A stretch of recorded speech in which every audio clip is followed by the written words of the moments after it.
Okay, this is my Engine 4 Environment number 3.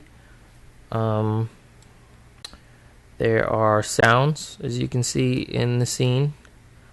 A matinee sequence that enables the sliding doors. Particle system that has to do, it sparks. What is that thing called? A spotlight, as well as a point light inside, and a sound inside the elevator. Two sounds outside, sound for the sparks themselves, directional light, and then atmospheric fog. Why could I not think of that? I threw some scenery outside as well, but here's a room. This is just an asset I got from demo. It's not anything I made, so I wish. It's pretty cool.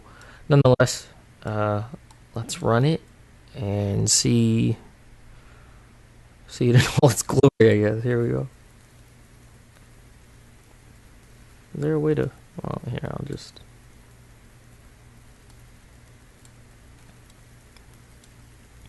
So you can hear the sparks from the whatever that thing is, the screen.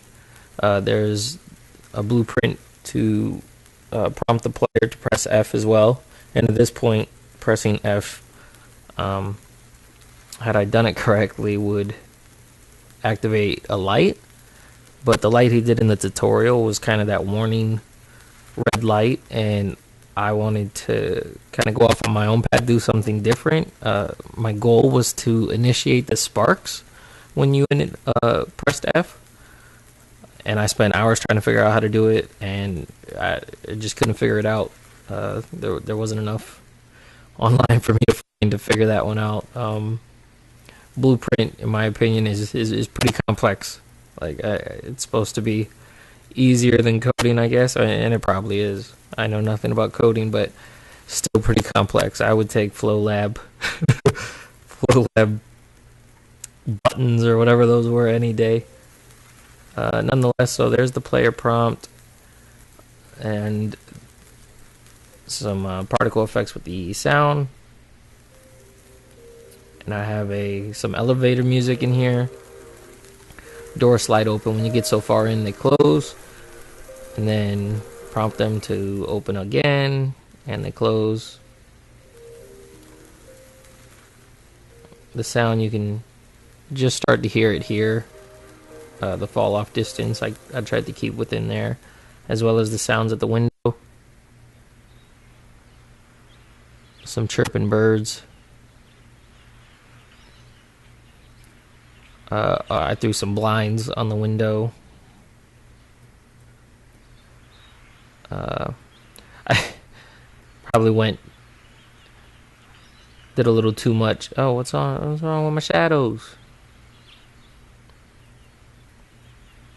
I baked the lighting, but apparently... Oh, well, it's on preview. I didn't do high or anything, so that's why. Nonetheless, the...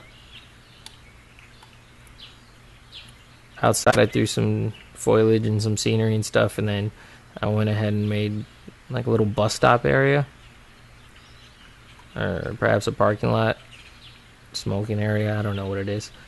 Yep, bird sounds.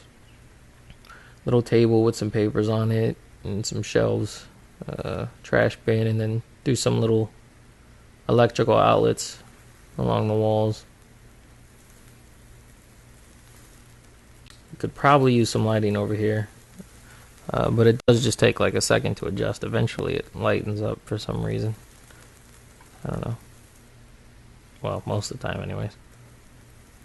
But because there was nothing in this area, there are no lights, just to kind of avoid the player avoiding going over here. What is up with that? Does that wall not have a texture?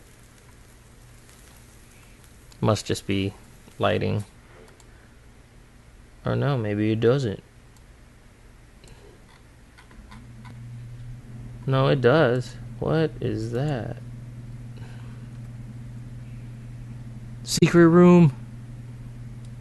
That's really strange. think it must be. Is it on the wrong side?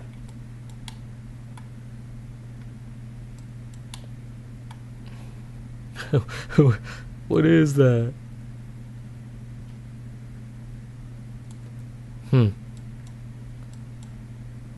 Let's see if reapplying it will do anything.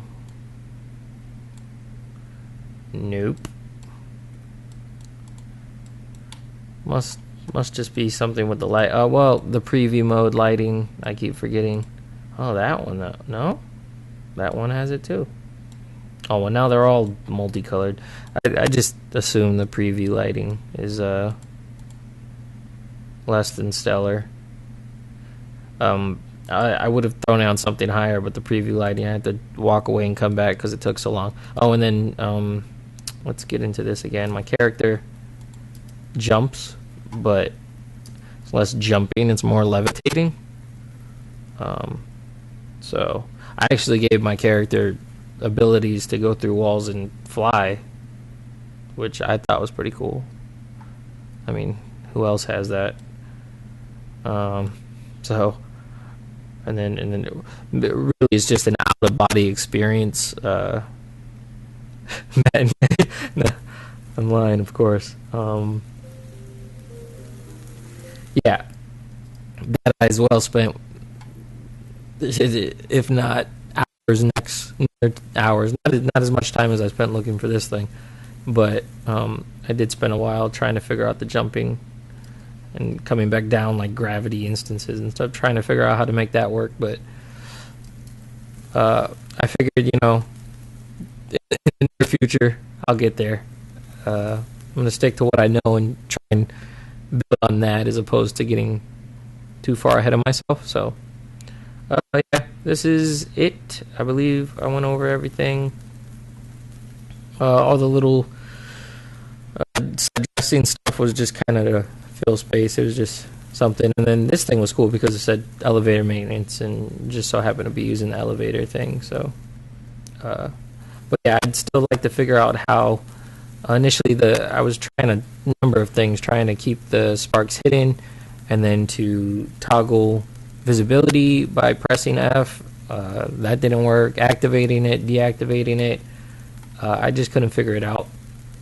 I tried doing what he did with the tutorial, but then he got really specific with his instance of the light and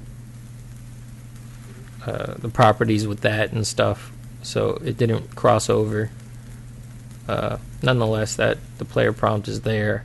Still something I can work on. Hopefully by the time we do our project, I'll have figured that out, because that would be something cool to throw in. Excited to start working on that. But yeah, this is a kind of a culmination of everything so far, I believe. Probably maybe a couple things I didn't include from the first two lessons, but everything you want in the third, besides this player prompt thing, is in here. So yeah, that's all. I will see you after this first project, I guess.